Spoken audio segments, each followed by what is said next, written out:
I do sexuality. Okay.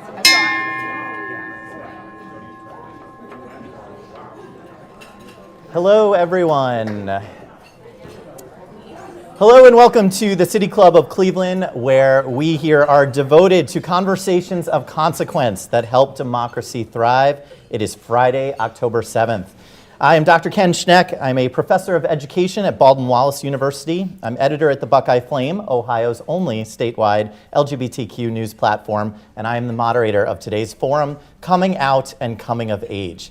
This is a forum that is coming straight to you from the City Club's Member Education Committee that centers young LGBTQ+ voices in advance of National Coming Out Day, which is this upcoming Tuesday.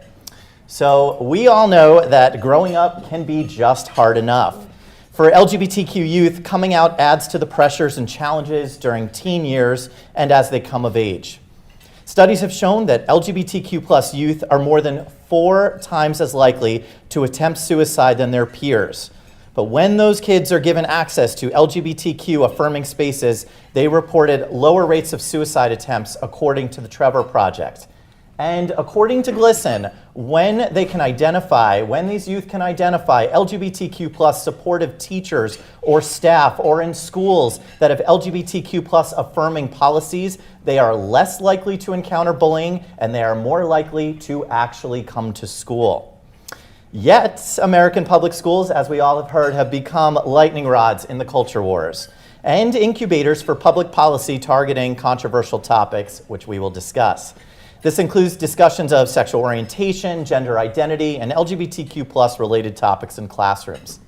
Just 7 years after gay marriage was legalized in the United States, today's youth and young adults are facing a changing climate in their schools and communities. It begs us to ask, are the queer kids all right?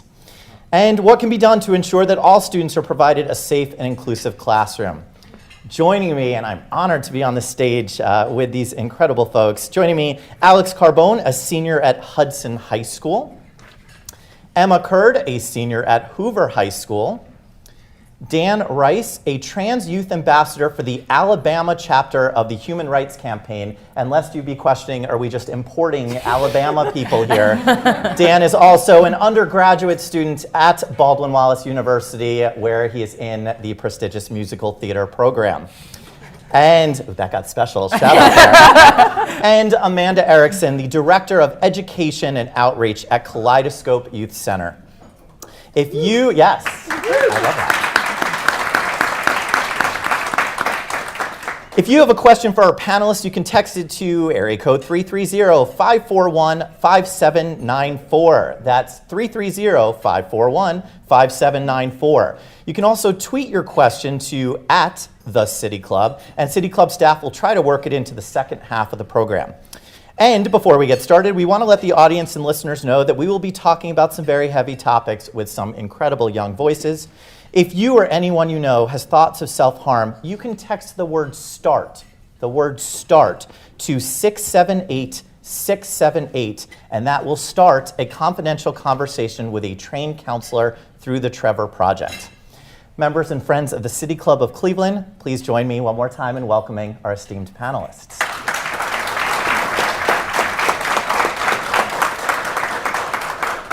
So we want to start, we like giving our pronouns and any words that you particularly own in being a member of the LGBTQ+ community. We start with you, Alex. So hi, my name's Alex. I use they, them pronouns. It's kind of changed a lot over the years, as it does for most queer people. I kind of identify as queer and kind of more recently within the past year have kind of adopted the gender fluid term. I say non-binary because it's easier a lot of the time, but yeah, gender fluid I think is the, main way I identify. Awesome, thank you. Emma? I'm Emma Curd. I use she, her pronouns, and I'm kind of still just figuring it out right now. Love it. I'm Dan Rice. I use he, they pronouns. I am a trans man and non-binary person, and I'm also queer. Awesome, thank you. And Amanda? Sure. I'm Amanda Erickson. My pronouns are she, her, and hers. Lesbian and gay woman and queer all work for me. And will you also do the one sentence about Kaleidoscope? Absolutely. Yeah. So I'm the Director of Education and Outreach at Kaleidoscope Youth Center, which is Ohio's largest and longest serving organization that's solely dedicated to serving and supporting LGBTQ youth. We're a statewide organization with our brick and mortar in downtown Columbus. Awesome, thank you. And I'm Ken Schneck, he, him. I am a gay Jew from New Jersey. I love that. So I actually want to flip the script and start with where we often end and don't have a lot of time for. Usually right when we're running out of time, we get to that question of, and what advice do you have? And then there's no time left. And so I kind of want to start there and talk about, what lessons have you already learned that have been really helpful to you in navigating education as an LGBTQ youth? Let's start with you, Alex.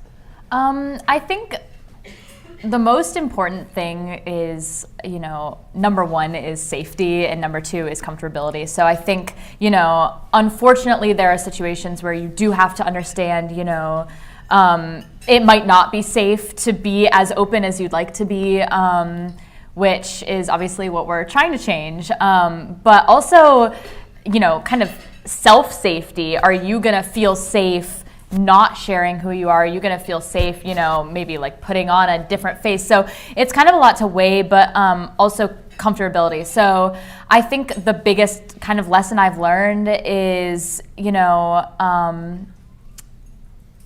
be thoughtful about who you tell, but also be unafraid to be you. And I think it is very, very scary. But as I've kind of faced some of the challenges here and there, I feel now way more comfortable than I ever did before in sharing who I am, because I do know that there are people who support me. I love that, thank you. Emma?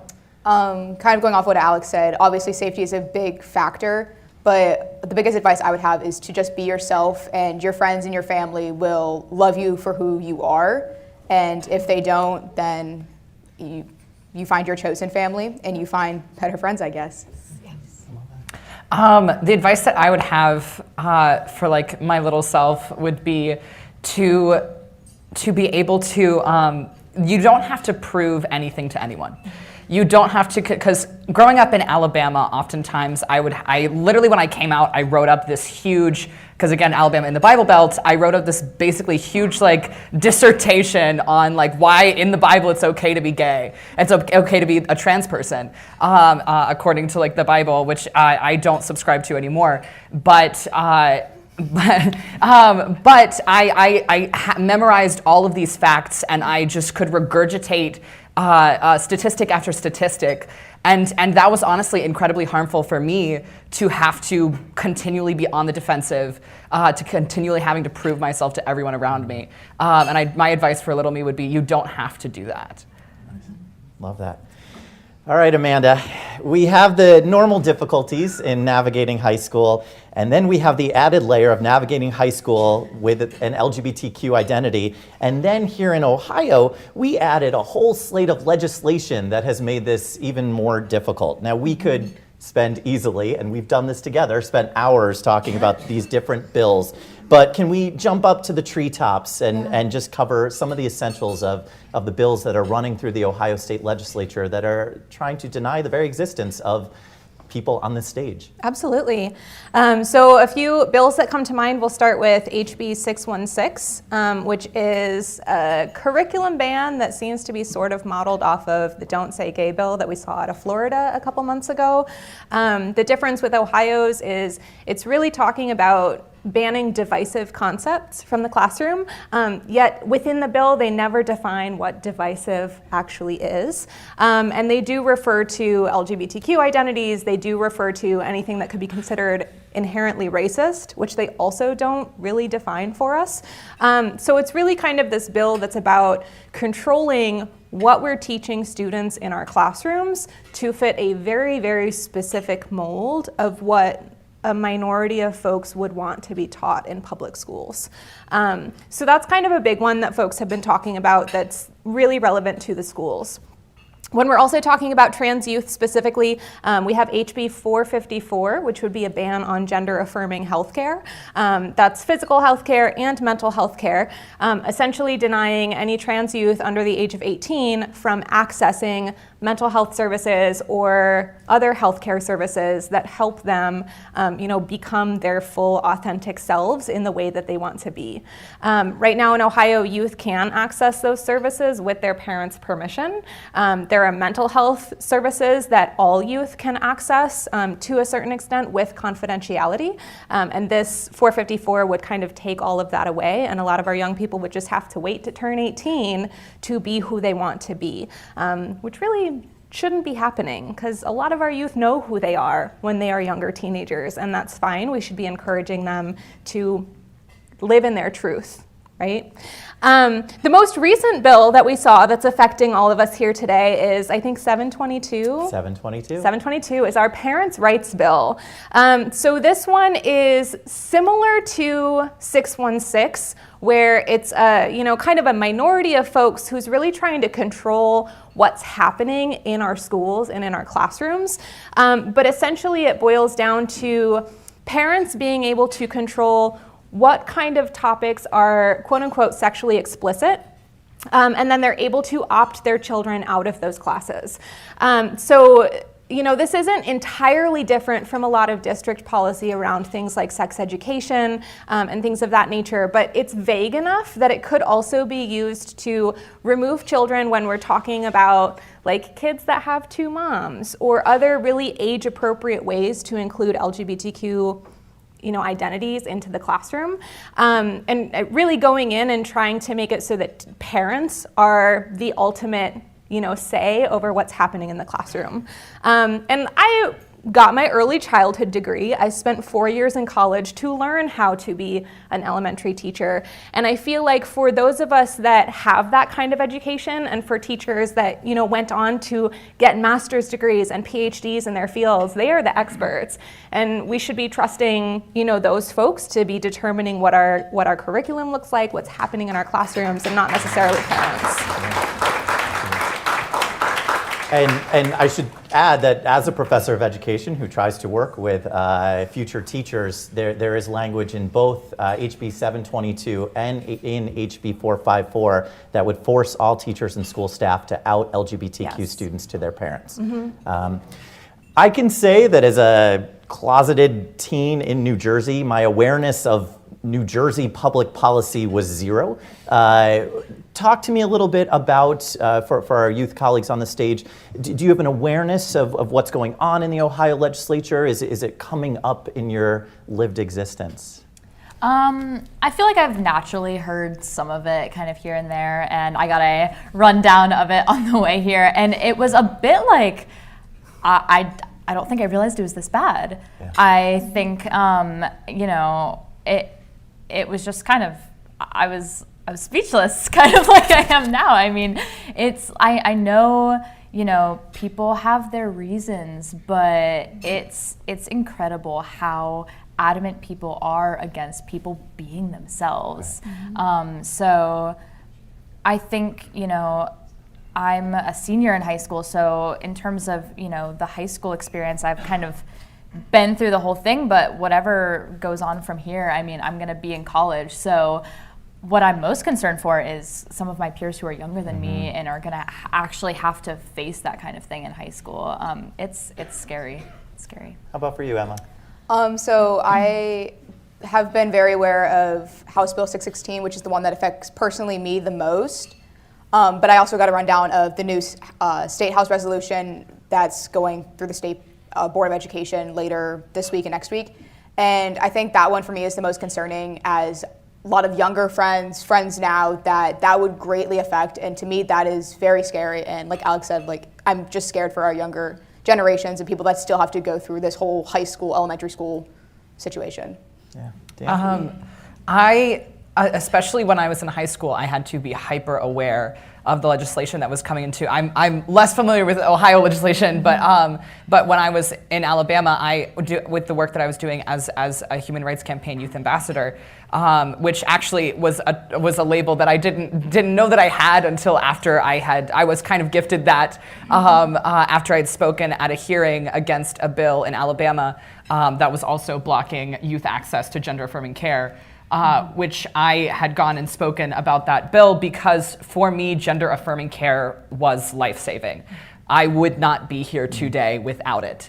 And so when I went and spoke at that hearing about that bill, and when it comes to, especially with bills blocking access to education on these topics, I also run TransEc, an organization that does trainings on transgender identity, history, and equity, because I've realized the drastic need.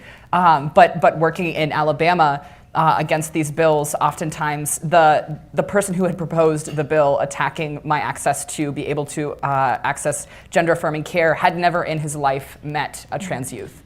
When I spoke in front of the Democratic caucus in Alabama, and the first question that came out was, sorry, what does transgender mean? That is the level that we are oftentimes working with, and it is so incredibly dangerous and so incredibly harmful that we aren't going to get that form of education if these kinds of bills are passed, because that is exactly the lack of information is what allows these kinds of bills to happen. Because I was able to actually have a one-on-one meeting with the Speaker of the House in Alabama in high school, and I was able to convince him to oppose this bill through just telling him all of the facts and all of the truths about what this bill actually is, what it actually does, who we actually are. And I think that education and access to information is so incredibly important, and I don't think that it is coincidental that that is what they are attacking. Thank you. Yeah. We want to talk about HB 616 a little bit more, and I think it's so important that when we have conversations about HB 616 that we not call it the Don't Say Gay bill, because this is a bill that starts and ends with banning conversations on race. So when we don't talk about the ban on conversations about race, we are not being intersectional, and ironically, HB 616 is trying to ban conversations about intersectionality.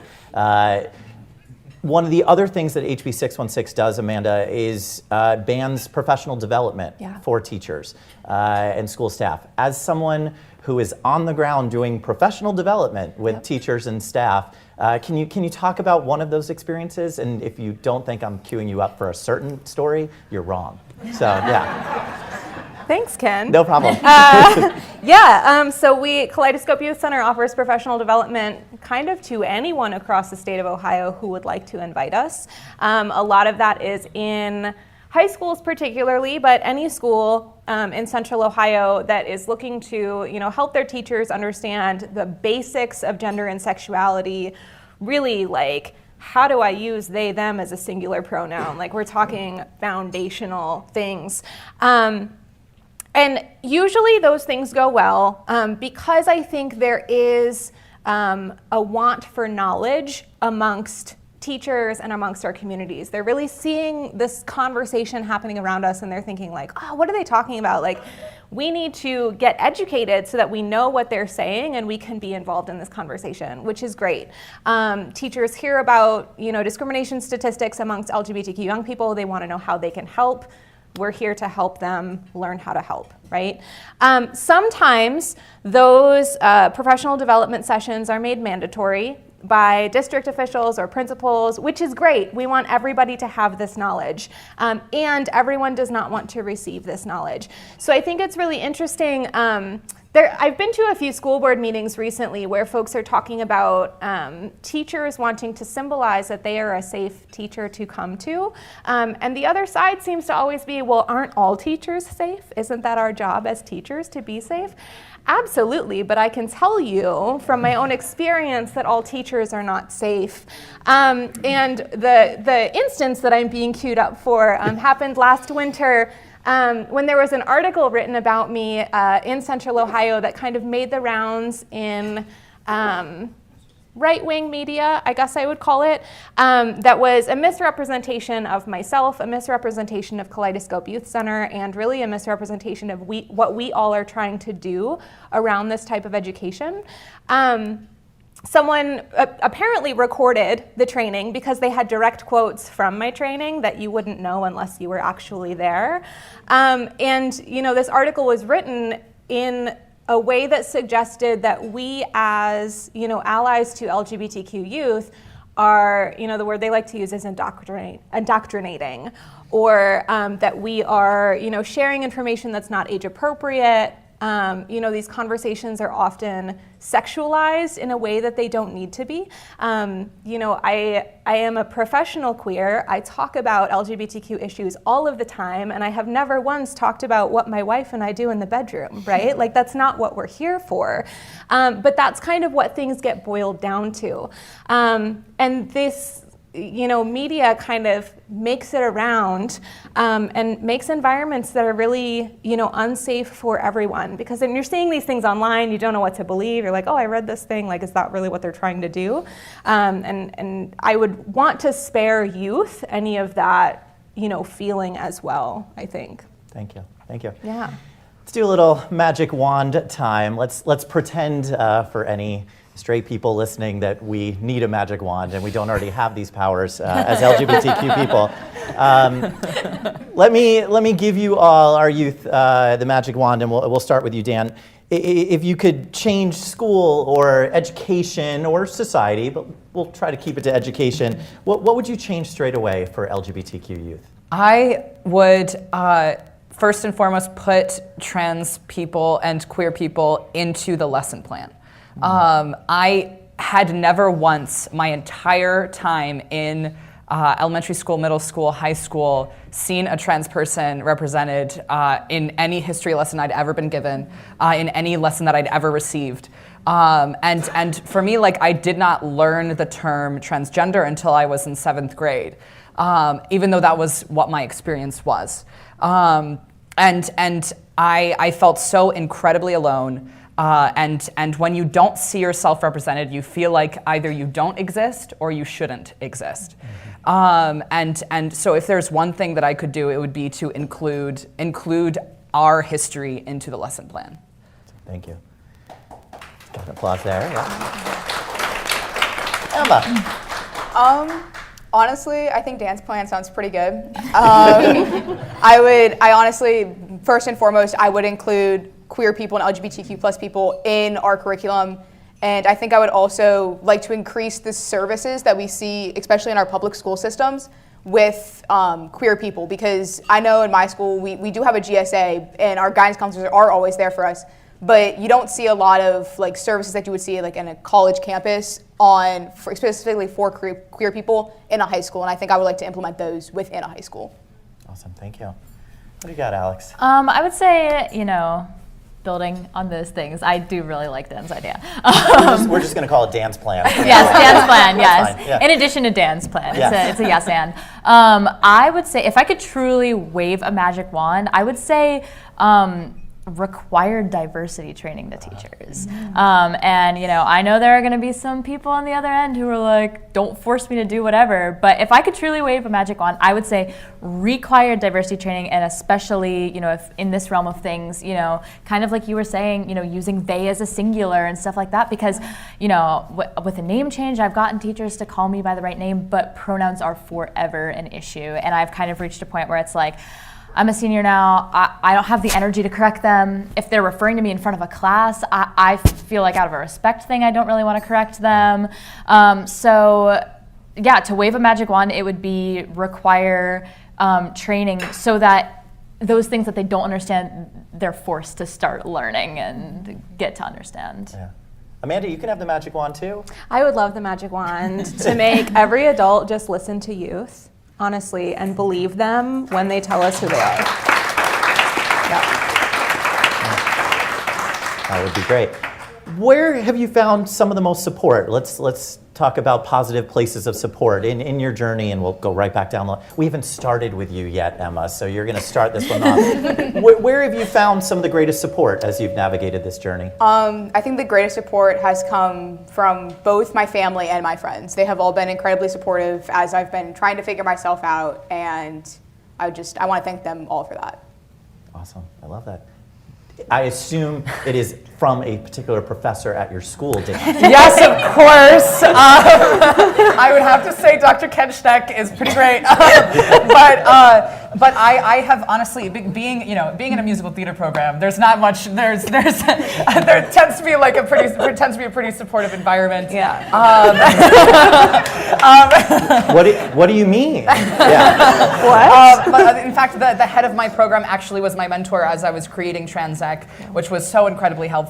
But back when I was in high school, my mom has always been there for me in so many ways. So my biggest support house has always been my mom. Although I'm going to push back a little bit. I really enjoyed following your journey just regarding the lack of representation of trans men in musical theater and finding parts for that. Absolutely. Yes, there is definitely. I was personally I was initially told that I was the first openly trans person to enter any top musical theater program. Turns out that was not the case. There was actually one person 5 years prior to me at a different university who was treated so poorly that he ended up being dropped. That he dropped out.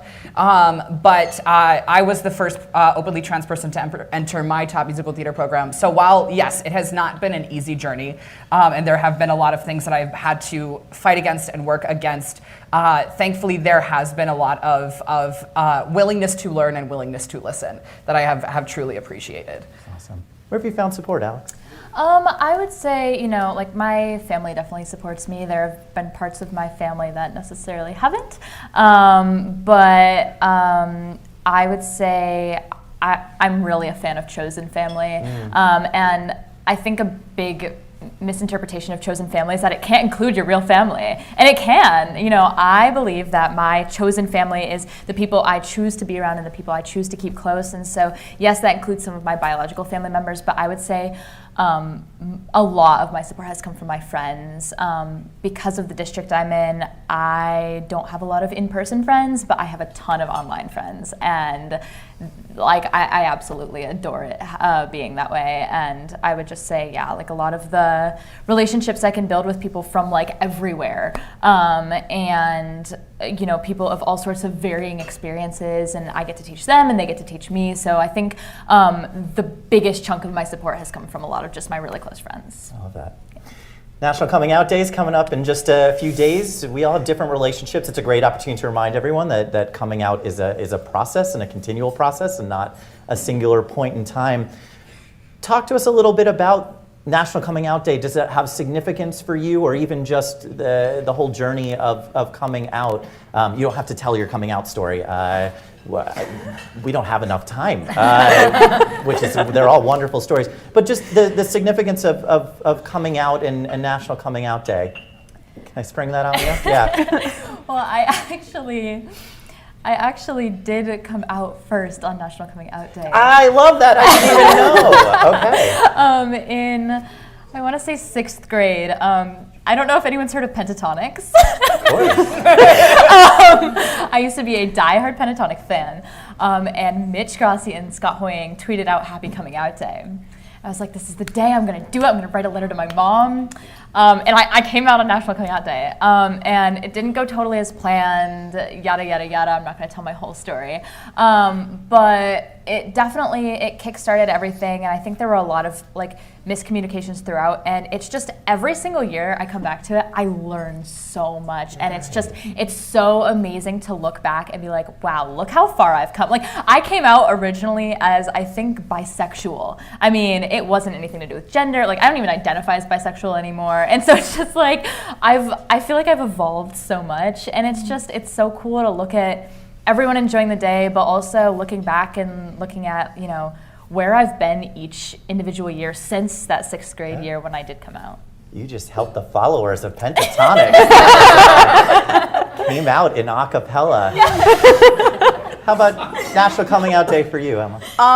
To be honest, I never really saw anything about National Coming Out Day, like on social media or anything when I was younger, but coming out for me it was interesting. I did it while we were driving, and there were some tears, and then everything worked out.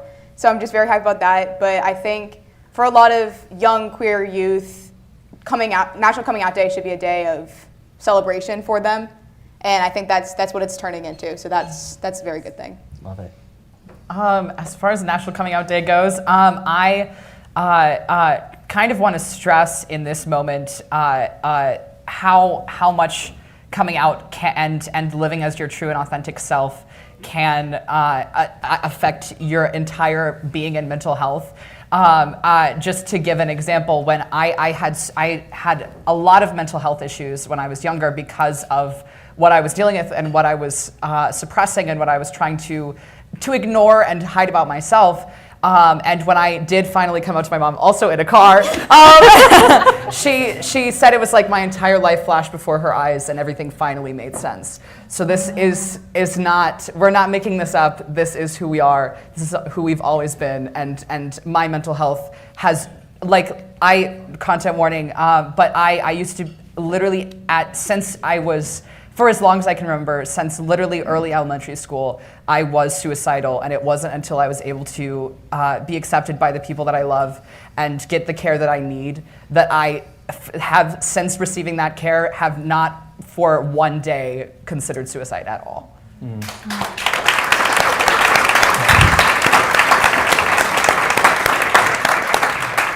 How about National Coming Out Day for you in Kaleidoscope?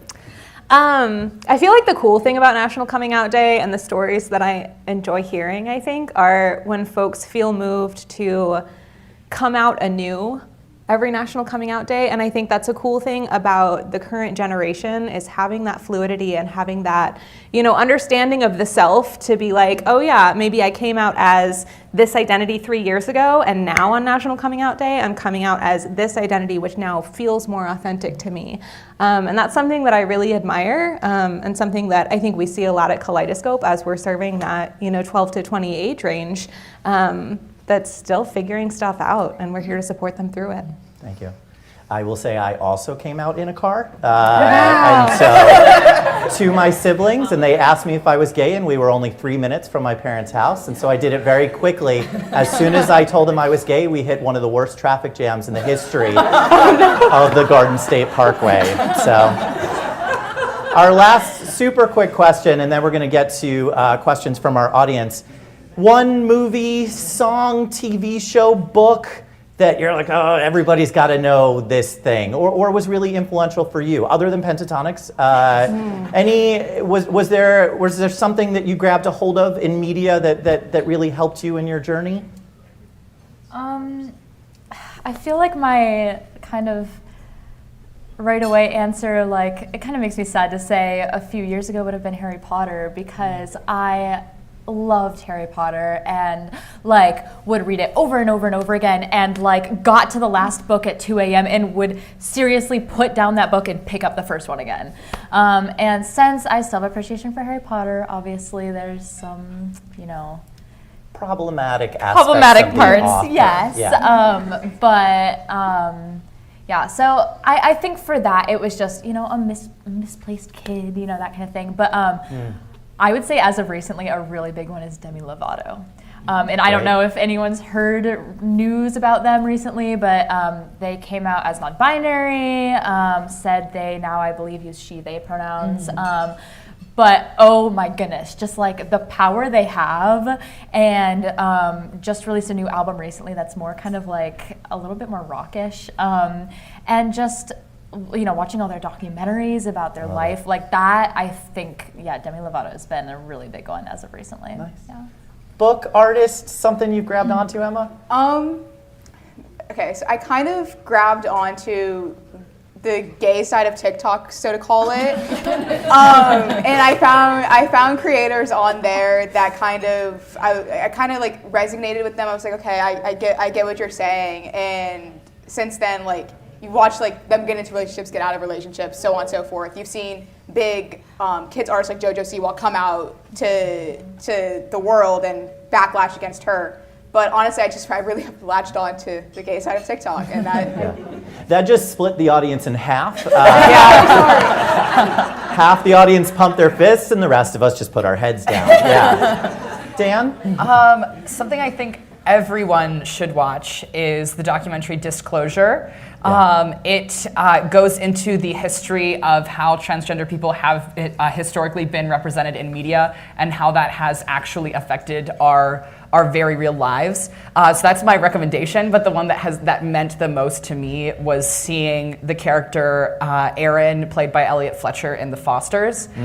That was the first time I had ever seen a real trans person playing a real trans person, and that is what gave me the courage to come out. And that's why I've continued with performing, because I want to be that representation for someone else. Nice. Quick hit? Huh? You want to do a quick hit? Oh, sure. I'll go off of Emma's, but only because I am about 15 years older, it was YouTube instead of TikTok. So there you go. Okay. I hit right in the middle of that room split. Yeah. So we are about to begin the audience Q&A. Again, I'm Dr. Ken Schneck, editor of the Buckeye Flame, professor at Baldwin-Wallace, and moderator of today's City Club Forum. Today we are hearing directly from LGBTQ+ youth on the changing climate in their schools and communities. Joining us on stage is Alex Carbone, a senior at Hudson High School, Emma Curd, a senior at Hoover High School, Dan Rice, a trans youth ambassador for the Alabama chapter of the Human Rights Campaign and an undergraduate student at Baldwin-Wallace University, and Amanda Erickson, director of education and outreach at Kaleidoscope Youth Center. We welcome questions from everyone, City Club members, guests, students, and those joining us via our live stream at cityclub.org or radio broadcast at 89.7 IdeaStream Public Media. If you'd like to tweet a question for our panelists, please tweet it at the City Club. You can also text it to 330-541-5794. Again, that's 330-541-5794, and City Club staff will try to work it into the program. May we have the first question, please? Good afternoon. Thank you all so much for being here today and sharing your experiences. My question has to do with intergenerational friendships and connections in the queer community. Ohio has a queer history. It also has a queer future. How can we work to create opportunities for queer people of all generations to come together, to foster meaningful relationships, and to learn with and from each other? Yeah. Have you all had the opportunity to network much with older LGBTQ people? And we're not going to define how you see the word older. Intergenerational opportunities? Not a lot. Yeah, I haven't. Yeah. I do a lot of work with PFLAG over here. Amazing. And so I've been able to connect with a lot of people outside of my specific generation through PFLAG and also through other work that I do with the Buckeye Flame and everything else. And honestly, I think oftentimes people of other generations get concerned and are oftentimes afraid to say something wrong. I think that's one of the biggest barriers right now, is that people want to help, but they just don't know how. And I want to emphasize that at least me personally, all that I look for, I don't expect everyone to have all of the correct language just off the bat. I didn't know what the word transgender was, and I was that until I was in 7th grade. So I don't expect anyone else to have all of the correct words and all of the correct language. And so I think honestly something that will help the generational gap is the recognition of all that I am looking for is effort. I don't care if you have the right words. I don't care if you say something wrong. All I care about is your willingness to learn, your willingness to listen. And if you have questions that, not every person wants to be bombarded with questions, but if you show that you are willing to listen and to learn, and that you won't get defensive, and that you will actually accept the teachings that oftentimes we're able to provide, I think that is the key to creating getting rid of that generational gap. Awesome. Thank you. Hi. Oh, it's not on.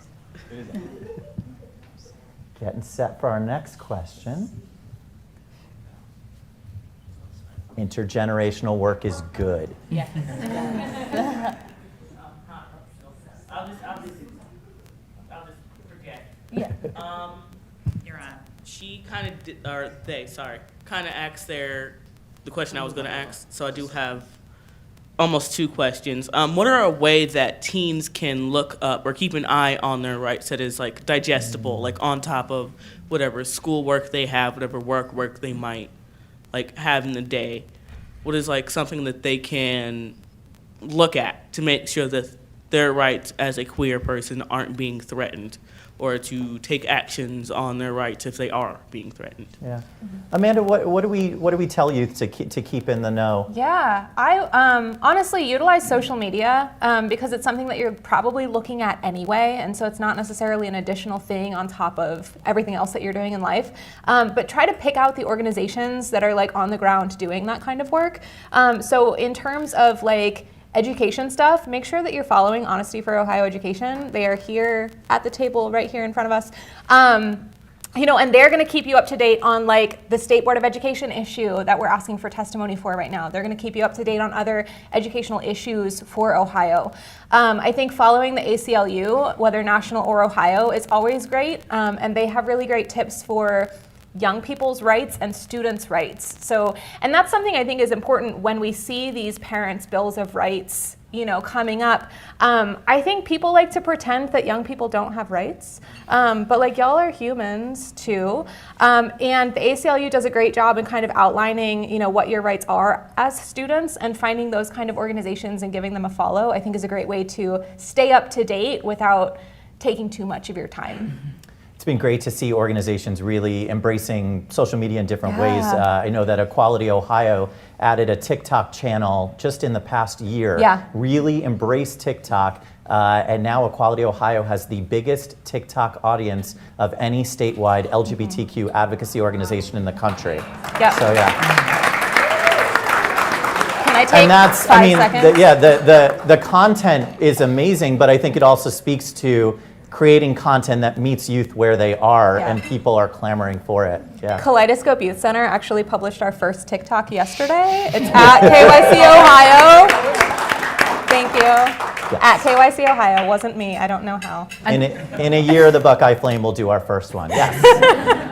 Thank you, folks, for being here. My quick question is, what can us geezers do or should do leaving this room to help you out? Who wants to take that one? Where should people start? Where do you want people to start? I think just like Dan said, effort is one of the biggest things that you can do to help us. As long as we see you putting in effort, we will help you. We will go along with you. We will learn with you, essentially, and we can help you through that. Like, I don't want to say scary because it's not scary, but like that kind of confusion that you may be feeling. And I think, again, effort is just one of the biggest things that you can do for us. Love that. I would say another, just like that, when Dan originally mentioned the effort, I mean, that is almost word for word something I've been telling people since I came out. Like, I don't care, you know, like, obviously I want you to get my pronouns right, but if you are trying, if you are repeatedly saying she, I mean they, and you care and you want to correct, I mean, that's the most I can ask for. I can't ask for you to magically, you know, be right. But I would say a big thing too is a lot of people who aren't LGBTQ want to help, but they kind of sometimes can overshadow people who are LGBTQ and who do want to tell their stories. So I think a big thing is understanding that if you want to help, you need to make sure that you're helping and you're working to help us, instead of, you know, I guess, doing your own thing and taking your own actions. So I think although that can be good, maybe if it's something you're really passionate about, finding someone who is queer and who you want to back up in, you know, going to the State House to talk about something or whatever it might be.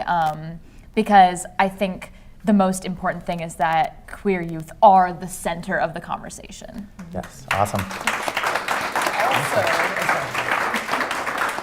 As far as like specific actions, contact your legislators about all of the bills that we've been talking about. Would be another action that I would say. That's big. That's big.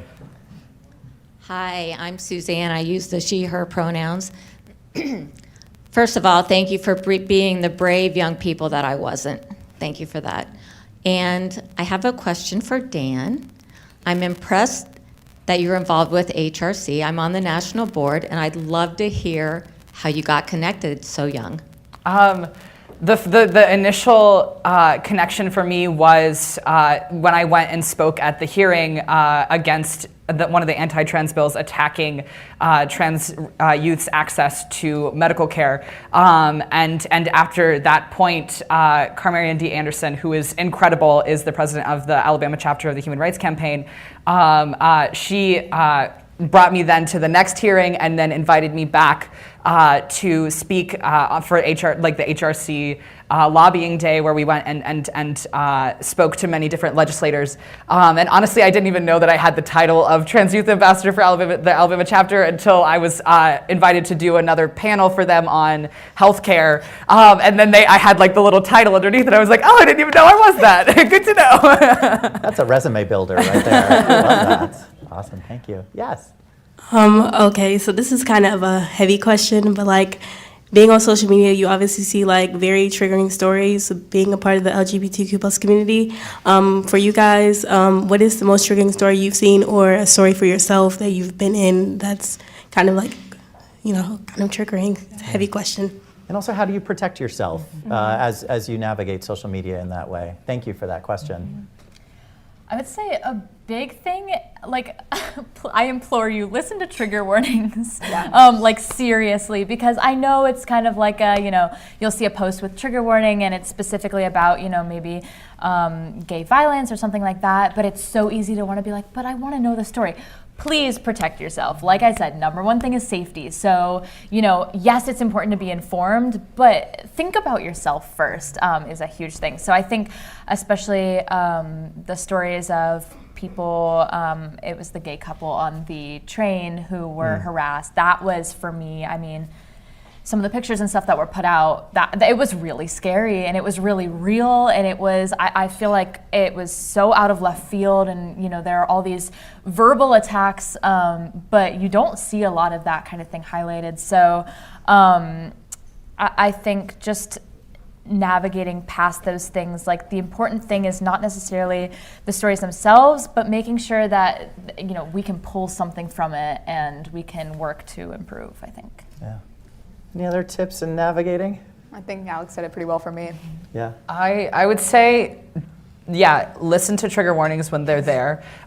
Put down your phone if you need to for a little while. I know that oftentimes it just gets overwhelming, and I'm just like, okay, I'm not going to open any social media for a second. And I'm someone who likes to be incredibly informed, but last summer I literally couldn't be because I was working at a theater in Iowa, and the hotel that I was in, the Wi-Fi didn't work and there was no service. And that was like honestly so amazing to be able to just like be a person for a little while and not have to I have to be so educated on everything happening in order to save everything, which no, you don't put that pressure on yourself. One single person cannot hold the weight of an entire community. Yeah. But also I don't read the comments when I don't read the comments is another thing. Don't read the comments, because especially when there was a live of the hearing that I had spoken at, and when I went and looked back to look at how I had spoken, I could see the live comments of people commenting on me as I was speaking. Don't do that. Don't read the comments is another thing that I would say. Yeah, we published a story last week about a 15-year-old in Southern Ohio who was elected homecoming queen as a practical joke by other people, and the story ends with this amazing 15-year-old owning the title and saying, heck yeah, I don't care how I was elected, I was elected. And the number one response that we got back from people was shock that the story ended well. And so that was a real touch point for us of, yeah, they're not all harrowing stories. We know that for us, we have to make more of a commitment to tell some of these empowering stories as well. So, great. Thank you. Next question. Hi, my name's... Is the mic working? Okay. Hi, my name is Gail Summer. I go to Campus International High School. I'm a transgender man, and I use he, him pronouns. And something I want to know is, how do I kind of start the conversation at my school to get everyone more involved and more open-minded. I've led protests at my school. I've spoken speeches, and I want people to be more aware. And I just don't know how to do that no matter how hard I try. First of all, that you're asking that question is amazing, and we applaud you for that. Yeah. Can you speak a little bit about the teachers stepping up so that perhaps the individual students don't have to? I think that's what has to happen, and I don't like that that's the answer, right? Like, I know that this is the answer, and I wish that it wasn't. It's finding the staff members and the teachers who can back you up, because we are in this situation where adults and school staff don't always listen to youth, and so it can be really hard to be a youth leader who's trying to enact any change without any kind of adult support, because once you have that adult ally on your side, they can start bringing in other adults and get folks to listen.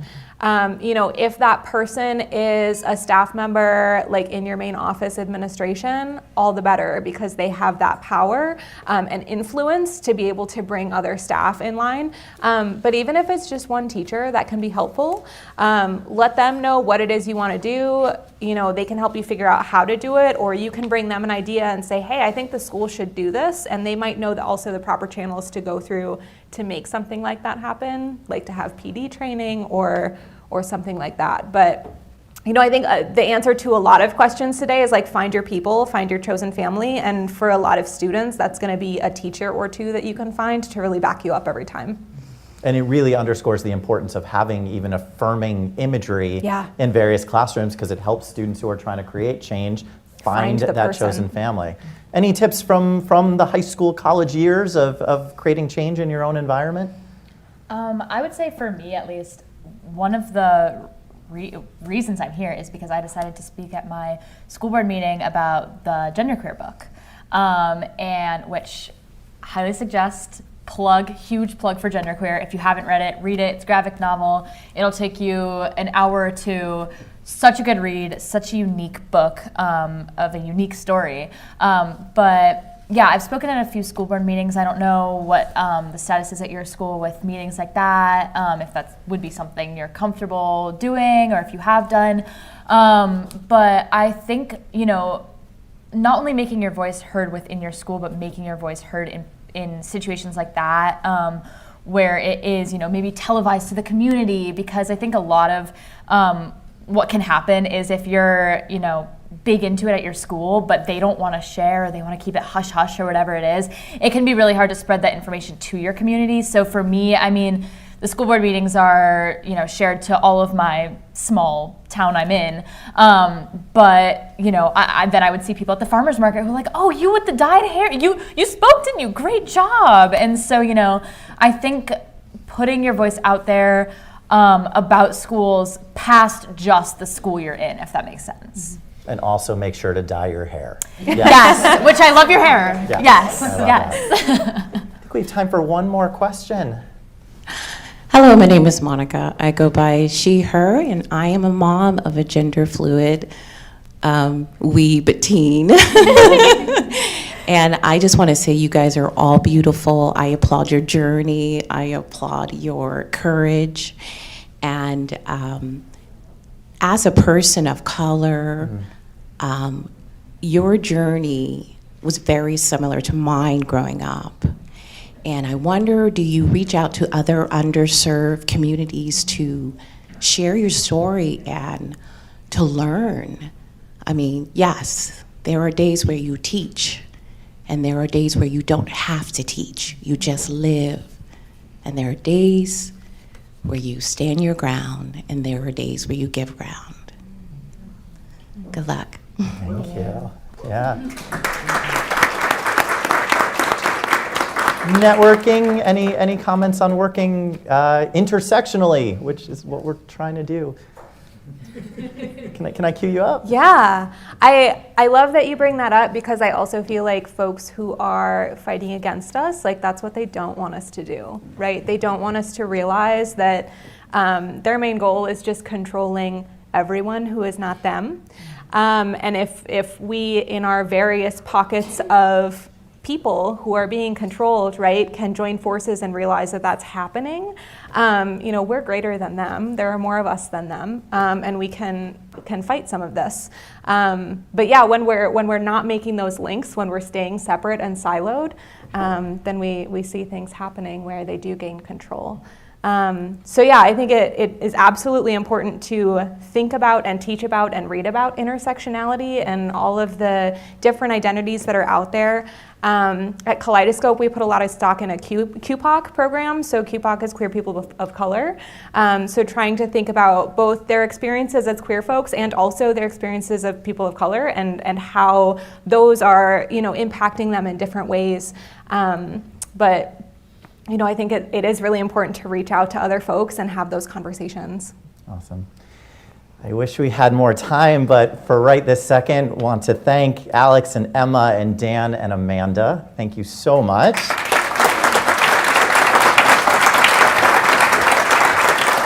Also, big thanks to the City Club Member Education Committee for their work on this forum, as well as Cynthia Peoples with Honesty for Ohio's Education and the whole Honesty for Ohio education team sitting over there. We'd also like to welcome guests at the tables hosted by Campus International High School. They got excited. Yes. The Cleveland Foundation, Fairview High School, Honesty for Ohio Education, Horizon Science Academy, Cleveland High School, Huntington, the LGBT Community Center of Greater Cleveland, and MC Squared STEM High School. Thank you all for being here today. Be sure to join the City Club next week on Thursday, October 13th. Brian Deese, the director of the White House National Economic Council, will join the City Club to talk about the future of the Biden-Harris administration's approach to implementing recent legislation like the Bipartisan Infrastructure Law, the CHIPS and Science Act, and the Inflation Reduction Act. And then on Friday, October 14th, we will celebrate with the Deaconess Foundation as they announce the next Deborah Vesey Systems Change Champion awardee. Tickets are still available to each of these forums, and you can find out more by strolling over to the website cityclub.org. That's cityclub.org. And that, my friends, brings us to the end of today's forum. Thank you once again to each of our panelists, and thank you, members and friends of the City Club. I'm Dr. Ken Schneck, and this forum is now adjourned. For information on upcoming speakers or for podcasts of the City Club, go to cityclub.org.